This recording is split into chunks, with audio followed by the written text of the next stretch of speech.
Assalamu alaikum wa rahmatullahi ta'ala wa barakatuh. Chers élèves, bonjour. Donc, on est à la troisième séance consacrée au cours de la reproduction humaine. Aujourd'hui, on va étudier l'accouchement et comment réguler les naissances. Mais d'abord, on va corriger ensemble l'exercice de la séance précédente. Donc, la question numéro 1, ensemble de définitions. Donc, les règles, c'est quoi? Perte de sang en provenance de l'utérus. Ovulation, c'est la libération d'un ovule par un ovaire au niveau des pavillons. Exactement le follicule qui libère l'ovule. Le cycle sexuel, c'est le cycle menstruel, c'est-à-dire période comprise entre le premier jour des règles jusqu'au premier jour des règles suivantes. La fécondation, c'est la rencontre et fusion d'un spermatozoïde et un ovule. La nidation, c'est l'implantation du morula dans l'endomètre utérin. Deuxième réponse, le corps jaune, son rôle est de sécréter la progestérone, surtout à la phase lutéale. Le cycle utérin, comme réponse à la quatrième question, le cycle utérin est ajusté par des hormones sécrétées au cours du cycle ovarien. Sans le cycle ovarien, le cycle utérin ne peut pas exister. Maintenant, on passe à la première activité. Après la fécondation et la nidation, on a une période de grossesse. Là, tout ça, c'est l'utérus. À l'intérieur, il y a le fœtus avec un cordon ombilical et un placenta.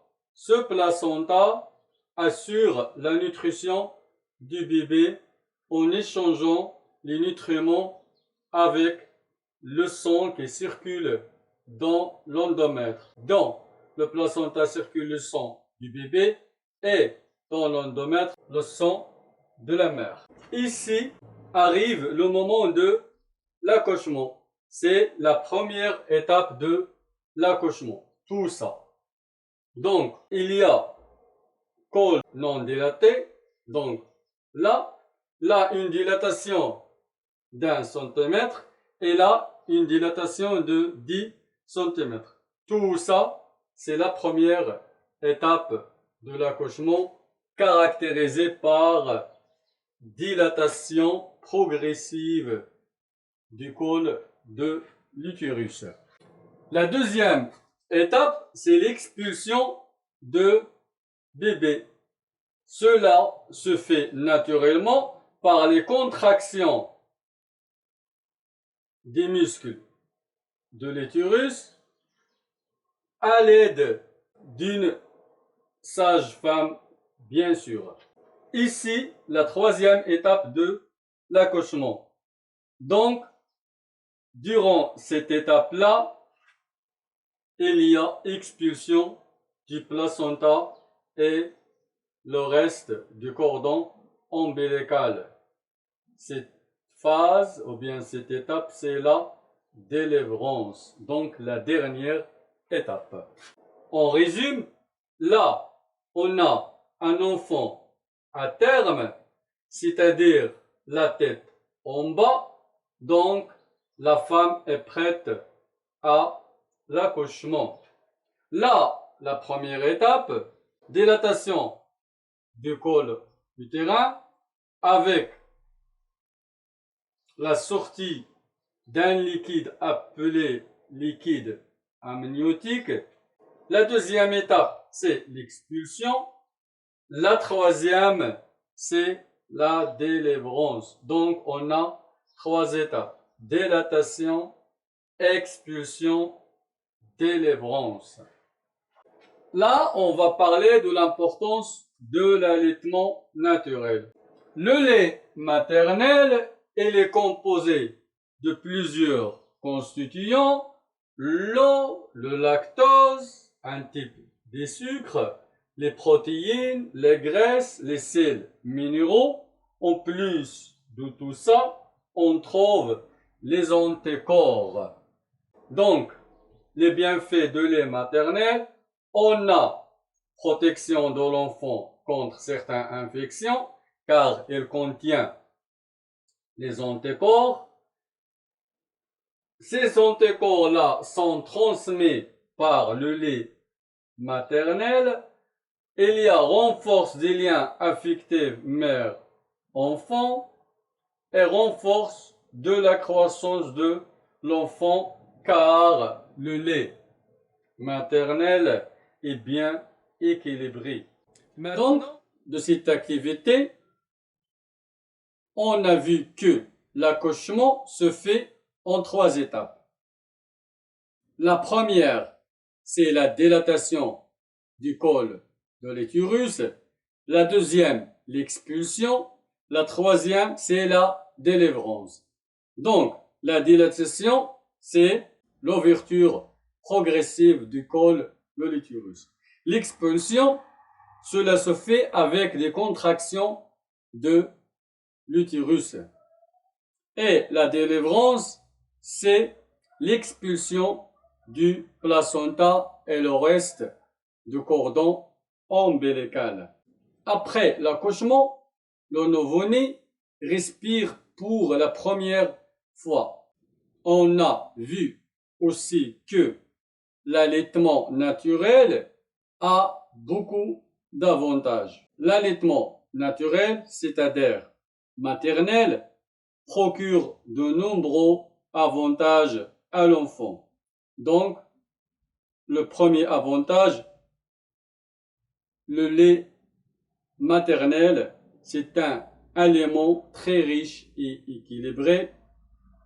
Elle protège l'enfant contre les infections. Également, allaiter est bénéfique pour la maman ou bien la mère.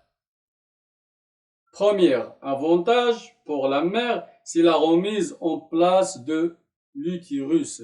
Une perte du poids, si la femme a pris du poids pendant la grossesse, et aussi il y a création d'un lien particulier entre la mère et l'enfant. On passe à la deuxième activité. Maintenant, on va parler des méthodes de contraception, donc comment réguler les naissances. Le premier outil, donc, qui est naturel, le retrait, c'est-à-dire éjaculation externe. Là, on a abstinence périodique, c'est-à-dire on arrête l'accouplement durant la période fertile. La période fertile, c'est quoi? C'est-à-dire la période où peut se faire la fécondation.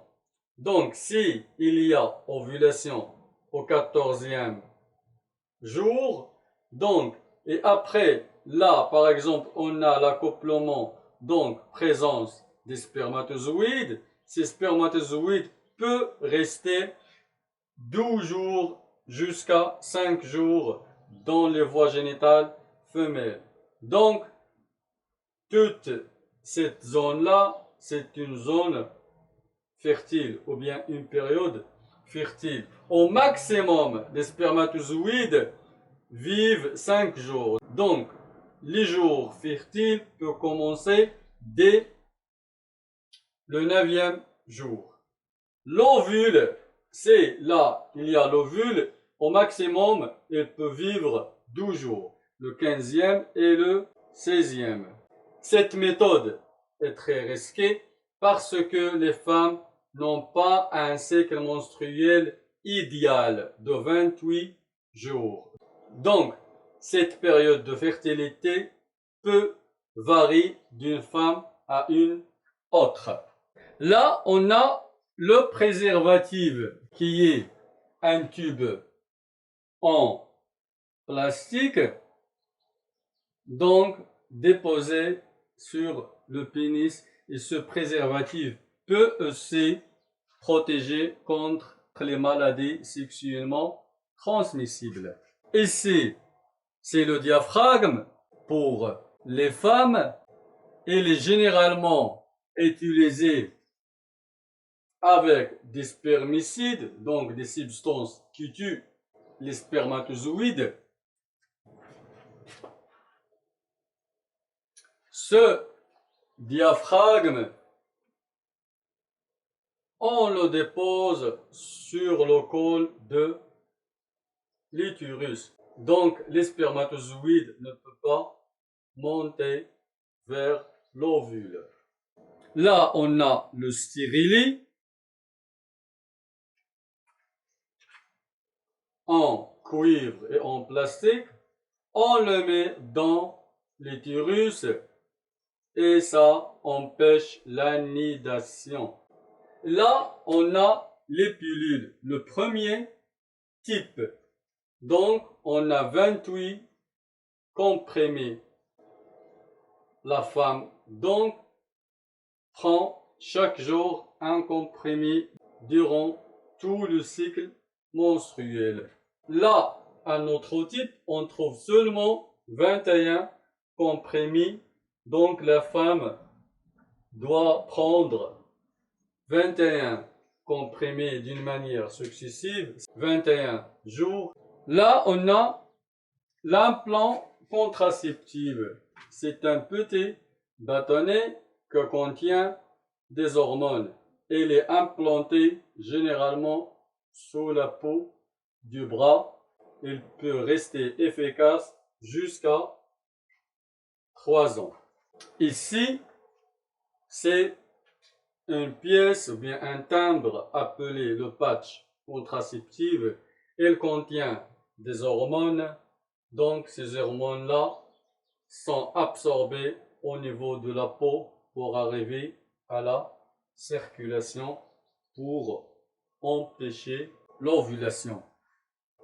Donc là, on a un tableau qui montre l'efficacité de chaque méthode. Par exemple, le préservatif masculin, il est efficace à 98%.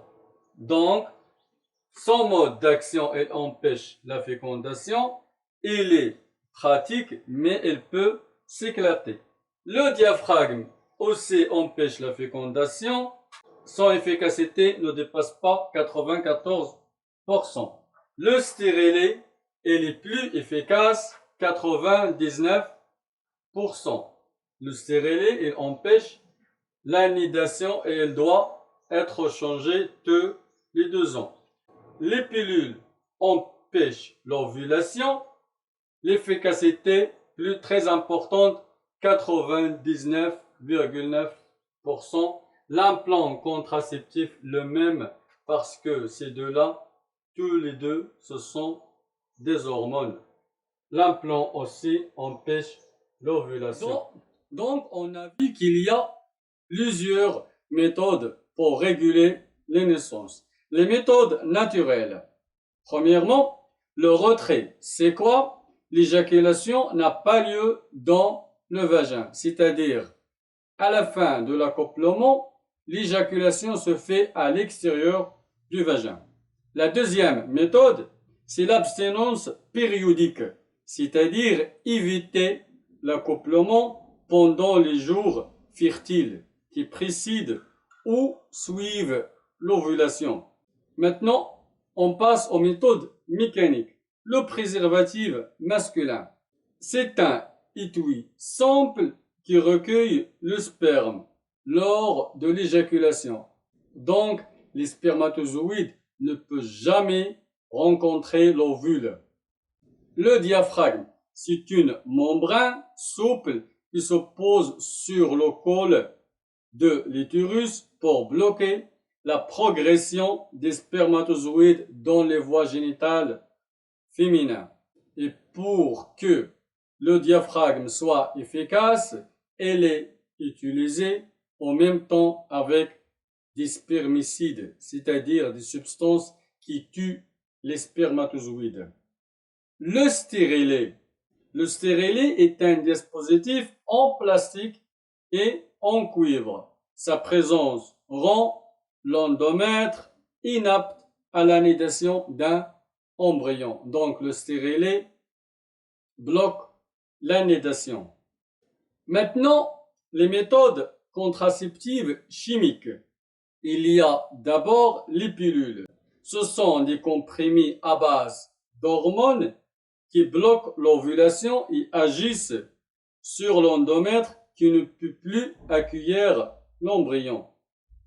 L'implant contraceptif, c'est un bâtonnet hormonal, c'est-à-dire il contient des hormones placées sous la peau du bras qui bloquent aussi l'ovulation. Le patch aussi a le même principe, c'est un timbre qui se colle sur la peau et diffuse des hormones dans la circulation sanguine. Maintenant, on fait le bilan de cette séance.